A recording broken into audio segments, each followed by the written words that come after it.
Dr. Wallach, it just seems like every week I pick up a newspaper and I see about our young athletes having problems with their bodies falling apart. What can we give our athletes and our children so that they can be healthy and have long lives that we want as well? That's a great question, because most people believe that exercise is good for you. And that was always a great question. You know, is exercise good for you? Is it necessary for health and longevity?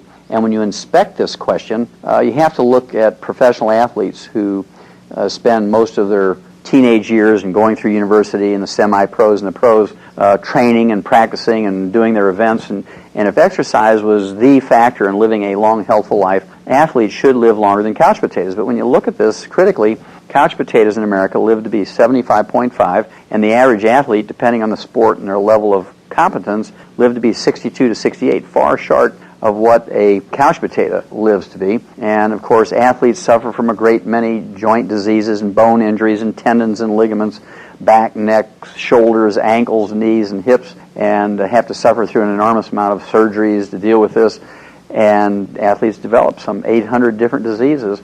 And what is it? Why is it that athletes don't fare as well as the couch potato? Well, it's simply because athletes sweat more in 5 years than couch potatoes do in 75 years. And when you sweat, you're not just sweating out Gatorade, you're sweating out all 60 essential minerals. And they're called essential minerals because if they're missing for any length of time, you get some horrible degenerative disease, many of which are life-threatening. So you don't have to be a rocket scientist to figure out who's more likely to be debilitated or even die of these life-threatening diseases. An athlete who sweats out quarts of sweat during an event or training or practice, or a couch potato who's laying on a couch in an air-conditioned den, switching the channels, yelling, "Honey, bring in the popcorn, I'm changing the channels."